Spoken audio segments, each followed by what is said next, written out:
Democrats are meddling in Republican primaries in Colorado, trying to boost more extreme candidates they think will be easier to beat. Can't beat buying the Broncos and then writing off the $4 billion purchase on your taxes. A next viewer wonders why we're still waiting days to get COVID test results. Colorado's Catholic bishops direct some politicians to stop taking communion. Denver's plan to make the South Platte safe for swimming has led to murky results. I swim in it. I know the city says it's not safe. And tonight, a way to support local farmers and local food banks at the same time, because you don't just watch. Because this is next. Democrats are meddling in Colorado's Republican primaries for governor and Senate, boosting certain candidates as more extreme, hoping that extreme is exactly what Republican primary voters want. Democrats actually want the same thing, thinking that those more conservative candidates will be easier to beat in the general election. Politics guy Marshall Zellinger looks at the strategy. How conservative is Ron Hanks? If you didn't know any better, this attack ad is trying to get primary voters not to choose Republican U.S. Senate candidate Ron Hanks. He says Joe Biden's election was a fraud. The thing is, it is paid for by a group that does not want any Republican to win and may have an ulterior motive. This ad is clearly an effort to help Ron Hanks win the primary, even though it purports to be attacking him.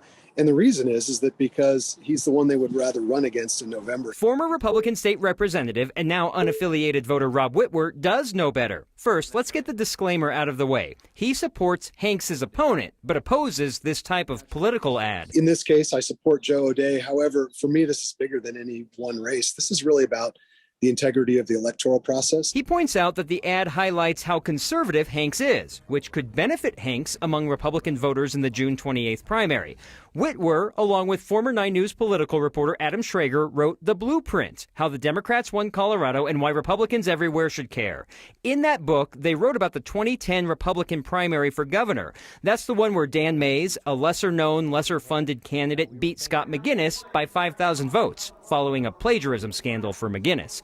In that race, the Democratic Governors Association from Washington, D.C., contributed to political ads attacking McGinnis, which benefited Mays, who turned out to be the easier candidate for Democrats to beat. When we see it now, we recognize it for what it is, which is manipulation of a party primary. What do we really know about Republican governor candidate Greg Lopez? The same technique appears to be happening in the Republican primary for governor. This ad, appearing to attack Greg Lopez, also paints him as the conservative candidate, which might be attractive to Republicans voting in the primary. The Colorado Information Network is spending $400,000 on this ad. In 2018, Colorado Information Network paid for political ads supporting Democratic candidates and opposing Republican candidates. It's common to have dishonesty and deception in political races, but this is a level of deception that goes beyond what we're accustomed to seeing, and it crosses a line, in my opinion. Back to that Hanks ad, a spokesperson for Democratic Colorado told me in an email, the group is committed to ensuring that Colorado does not elect a Republican to the U.S. Senate. And it appears, based on Colorado's voter makeup and money in politics these days, that if Hanks were the candidate, Senator Michael Bennet might have the easier chance at being reelected versus Joe O'Dea, because clearly they're not running ads against Joe O'Dea. Yeah. It also says something interesting about the way that they know that viewers respond to these ads when they see something that they think is coming from the opposition, you know, where conservatives see an ad calling somebody a conservative nut job, and they're like, ah, that's my guy, or liberals see one that says, ah, that guy's a conservative wacko. Ah, somebody after my own heart, you know. We're so programmed to respond to these ads. Right, but because it's a primary, and I mean, unaffiliated can vote in the Republican primary, but this is for Republican voters to say, wait a minute, he's the conservative, maybe he's my guy, and Democrats who aren't voting in the Republican primary are like, whoa, I don't want that guy. Yeah. Doesn't matter because they don't vote. Will it matter? I'm not actually convinced. Will somebody potentially blame a loss on this? Oh, 100%. 100%. Marshall, thank you. The former CU visiting professor who wrote the actual plan on how to overthrow American democracy is being ordered by a federal judge to turn over more of his emails and documents. A U.S. District Court judge ordered John Eastman give the House committee investigating the January 6th insurrection about 170 documents. The judge is allowing Eastman to protect another 400-plus documents as privileged material. Some of those docs are due to the court as early as today, including communications from the Trump team about state electors in swing states. Eastman wrote the Trump team's outline on how they could throw out the election result and keep Trump in power. Eastman used his CU email account to reply to some questions sent in by a Republican state legislator asking for ideas on how to keep President Joe Biden from taking office. Just a heads up that next is going to be in a different place on Thursday night. NBC is airing the first major hearings held by the January 6th Commission, which is investigating the insurrection at the Capitol. That coverage will start on 9 News at 6 p.m. our time, so next we'll slide over to air at Channel 20, 6 p.m. It's one night only on Thursday. So I bet you've heard the Broncos have a new owner, and the deal to purchase the team for a record $4.65 billion will not come with a tax bill. Instead, Rob Walton, his daughter Carrie Walton Penner, and son-in-law Greg Penner will likely get a big tax benefit. Melody Hobson, Starbucks and J.P. Morgan executive, is also joining the group with a smaller stake. The bid by the family behind Walmart beat out 3 other finalists. Uber-rich Americans with Walmart connections now own almost all of the Colorado pro sports scene. Because Rob Walton's niece, Ann, is married to Stan Kroenke. He, of course, owns the Nuggets, Avs, Rapids, and Mammoth. The sale of the Broncos does not generate sales tax to benefit the community. I mean, that would be, that'd be whopping. But you don't get that because it's one private entity selling something to another private entity. ProPublica's journalists report that the tax deal is even better than that, and what the Waltons will be able to do is what many pro sports teams owners do, and write off most of the cost of the purchase through depreciating assets. Tonight's next question comes to us from Sean, curious why Colorado's PCR tests for COVID still take 3 days turnaround time. We went to a family gathering and then got our results from the state back much, much later. It turned out they were positive. And as you can hear, I have COVID, so I want to know why we still have to wait 72 hours for our test turnaround. Sean, I'm sorry that you and your family ended up sick. The State Health Department is telling us it's not an issue of backed up supply chains or a lack of capacity at labs. They say it's shipping time. The longer turnaround on the PCR tests, because the labs that run the test are typically not like right there on site where the sample is collected. So the samples are then transported from the testing site to the lab, processed, then those results are transmitted back. The state tells us on average they're seeing test results turn around in about 2 days. Send us questions, positive or negative. We'll take anything that can make us smarter. Record an audio or video message like Sean did and email it to next@9news.com. We'll work towards getting you an answer for anybody else who might be wondering the same thing. After a brief 5-day dip in Colorado's positivity rate beginning in June, this is likely slow reporting due to Memorial Day weekend, our 7-day COVID positivity rate is back up just under 12%. That's the highest it's been since February, and it's more than double the 5% threshold where the virus is considered to be under control. Of your more than 100 Word of Thanks micro-giving campaigns, some of my favorites have been when we can come together and deliver a 2-for-1 benefit, like when we bought meals from struggling restaurants during the pandemic to give them to frontline hospital workers. I've got another one of those 2-for-1 ideas tonight.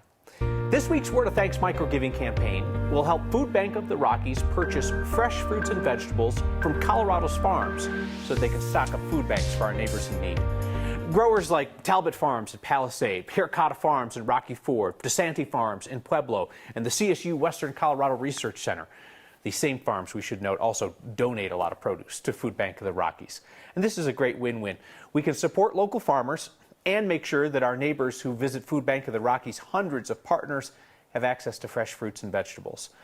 As the cost for fresh produce has increased, we've all seen that at the store. At that same time, Food Bank of the Rockies has been drastically scaling up how much of it buys because they've come to realize just how important fresh produce is for Coloradans' health.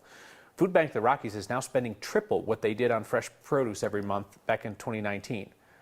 Luckily, we're in a position to help, and we can boost local growers with the same donations. So scan the QR code on your screen or text the word THANKS to 303-871-1491, and I'll send you that link to donate. Your $9 million and counting in microgiving proves that small amounts add up. So as always, I'll match the first 50 donations of $5. Let's support Colorado's farm families and families in need of food assistance at the same time. Colorado's Catholic bishops issue an apparently unprecedented directive telling some political leaders in our state that they shouldn't take communion anymore. You could swim in the South Platte River here in Denver, but should you? It's kind of gross. A rodeo mystery solved. after a next viewer spotted a sport we'd never seen. I bet he's been clowning for 25 years. One of the best guys in Colorado and a great friend of mine, and he invented it. Let's learn about rodeo and whatever this is next.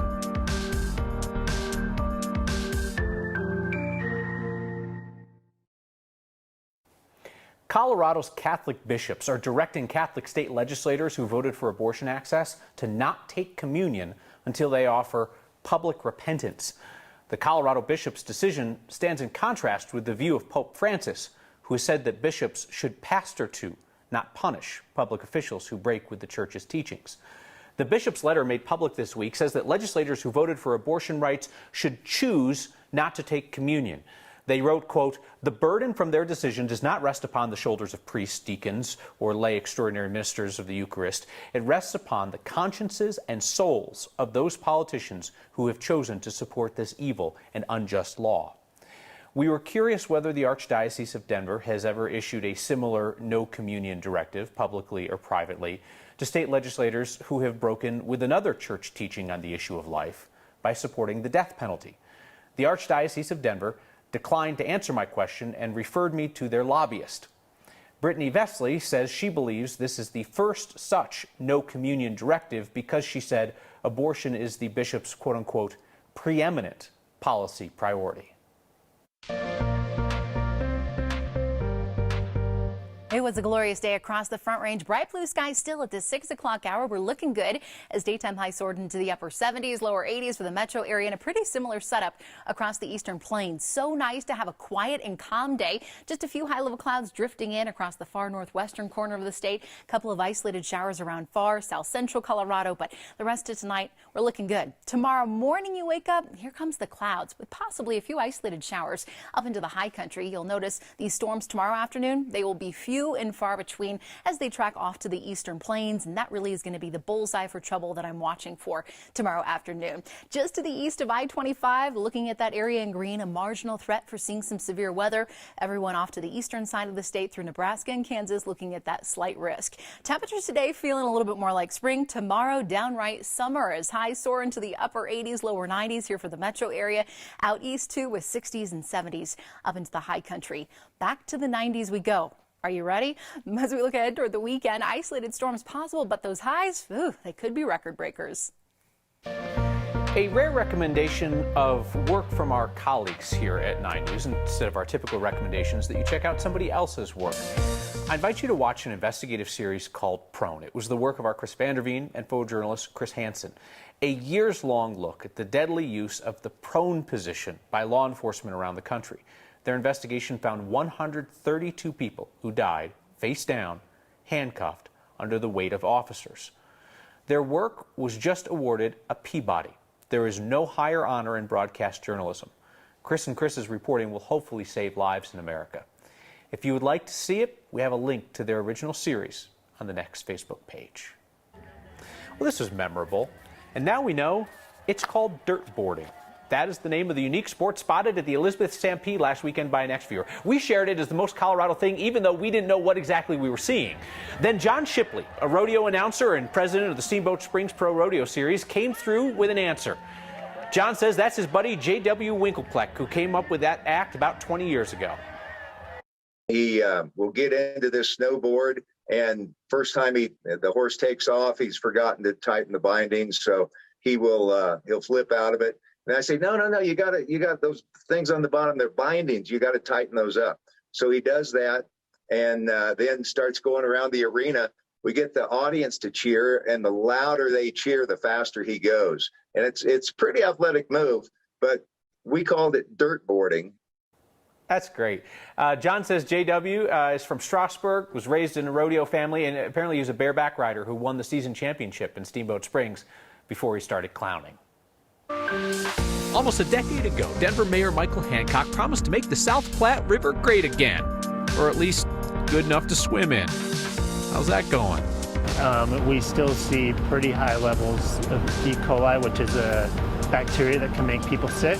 So is that a no to splashing in the South Platte? That's next.